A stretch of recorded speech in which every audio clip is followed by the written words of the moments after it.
want to bring in Sanjay Jha. Sanjay Jha, touching faith you have in the BBC. You obviously believe that they're squeaky clean. Now, I have shown you examples of their bias against India. I'm not trying to conflate two issues. You can be biased, but you can perhaps be clean.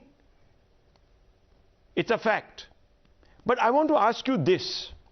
Why are you so upset that there has been a survey of the BBC?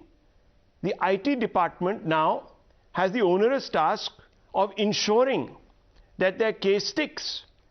Otherwise, people like you, rightly so, not perhaps today, but after 5 days or 10 days, will accuse the government of intimidating the BBC. I won't stop you then, but I want to ask you now, why vitiate the waters? What interest do you have in suggesting that the IT department is working in a malified way, especially if it is at the cost of Indian taxpayers, the government's treasuries, if there is under-invoicing as Sanju Verma claims? It's us, the Indian taxpayer, that is being cheated. Why are you standing there to give the BBC a clean sheet even before the probe has reached any logical conclusion? Can you explain this? And don't give me this history about Modi being this. I want you to answer my question. Why give a clean sheet now? Number one, Rahul, nobody here is a counsel for the BBC. I'm sure that organization can handle its own problems. Are you saying that... we are all adults. Hang on. 1 second, Sanjay Jha. That's unfair because your party has come out and pretty much in the public domain exonerated, in the court of public opinion, exonerated the BBC. Should I read out what your colleagues have said? No, 1 second. This is an undeclared emergency. Oh yeah, that it is. Yeah. Okay. If it is, I'm asking you, if it is, why is it that you have such great sympathies for the BBC? I want you to answer me. And if it is an undeclared emergency today, I'm sure it was a declared emergency in 75, 71, 72, etc., when the BBC was kicked out. So you can't claim the moral high ground. I'm only asking you, why are you running at full tilt to give the BBC a clean sheet today? Why? Okay, now let me make my answer. India has experienced 108 months of an undeclared emergency under Narendra Modi. Mrs. Gandhi's emergency official lasted 21 months. Second point, everyone here on your program, the panelists and the viewers know that this is directly linked to the BBC documentary 1 and 2, which basically made Mr. Narendra Modi responsible for the Gujarat riots and the deaths that happened. That's what the BBC documentary said. Third, that documentary was not the view of the BBC. It was the view of the British government. It was the view of the British Foreign Office. So I think it's a very serious issue. It cannot be brushed away by saying this is a colonial mindset. Point number 4, to the best of my knowledge, the BBC is funded by the British taxpayer. And the last I heard, the BBC was extremely hostile towards Boris Johnson, the former Prime Minister, who actually wanted to defund the BBC itself. So for the BJP, I heard the BJP spokespersons today, I mean, they were sounding absolutely absurd to call this a Congress stooge. I mean, they have to make a fool of themselves. I mean, they have the full fundamental right to do so. So the truth of the life is let's not speak over each other. It is hurting the BJP. Let him finish. It is hurting Mr. Modi because the 2002 riots and the Mr. Prime Minister being called Nero by the Supreme Court is rediscovering itself in the public domain. Okay. It's tarnishing the image of Narendra Modi all over again. Question. It's a double whammy coupled with what's happening with Gautam Adani. I knew you were going to make all those claims, and of course, as a politician, you're entitled to 1 second. Sanju Verma, just give me 30 seconds. As a politician, you're entitled to make all these claims, no problems. But I asked you a very specific question. Now, you said everyone knows that Prime Minister Modi, then Chief Minister, was directly linked to the Gujarat 2002 riots.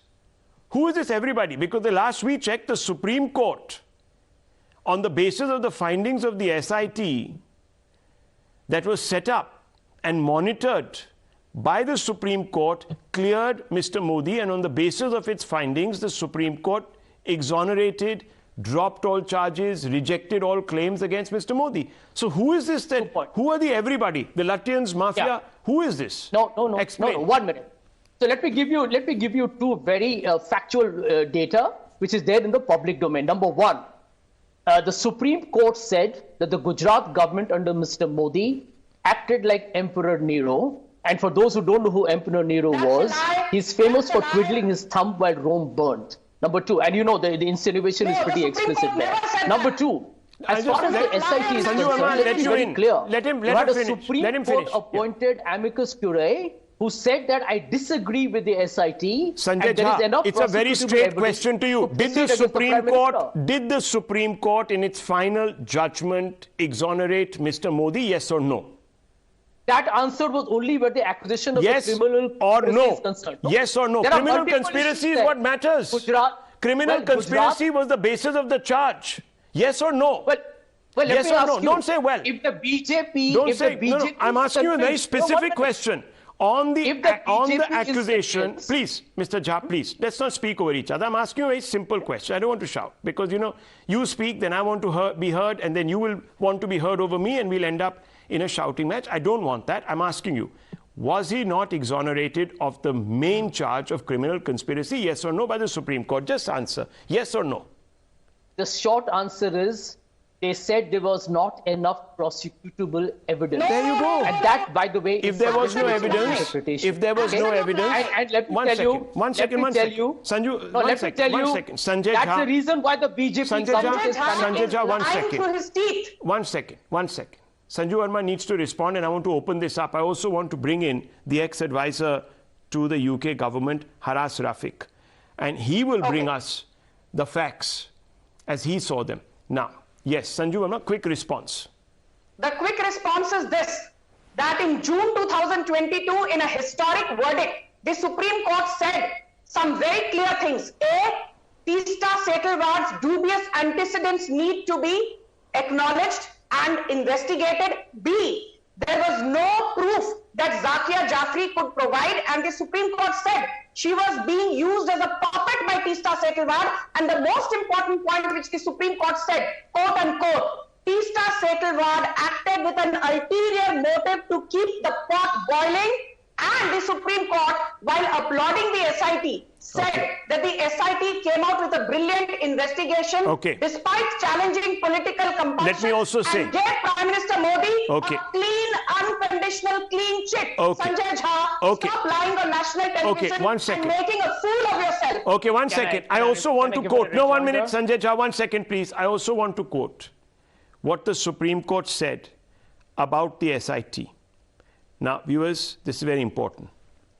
Supreme Court praises the SIT and says the appellant was trying to undermine the integrity of the SIT, question the wisdom of the courts, despite the humongous task undertaken by the members of the SIT with sincerity, objectivity, and dispassionately, including to the satisfaction of this court. In all these cases, the argument of the appellant was bordering on undermining the integrity and sincerity of the members of the SIT. Needless to underscore that the SIT came to be constituted by this court of experienced senior officials with proven ability of investigating complex offences. Therefore, we find such submission as not only far-fetched and an attempt to undo and undermine the industry of the SIT in having thoroughly investigated all 9 sets of cases assigned to it by this court, but also in the nature of questioning the wisdom of this court. Very critical. Hence, the assail of the appellant needs to be stated to be rejected while observing sobriety. We say no more. So viewers, when Sanjay Jha says that the world directly knows, the Supreme Court, relying on the excellent agency of the SIT, gave Mr. Modi a clean chit.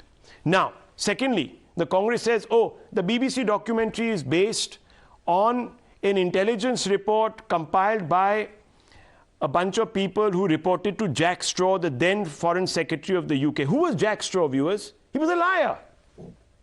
Exactly. He cooked up facts to have millions of Muslims killed. He said that Saddam Hussein had nuclear weapons. He agreed with the Americans. They went to war. You can see the basket case that Iraq and now Syria has become. Because hundreds and thousands of Muslims are being killed. And the Congress party today has lock, stock and barrel put its faith in Jack Straw, the mass murderer of Muslims. I mean, to do what, viewers? We've got to ask ourselves this question. Again, I'm not exonerating the IT here. I don't know, viewers. But we need to ask some questions. Let's open this up further. RT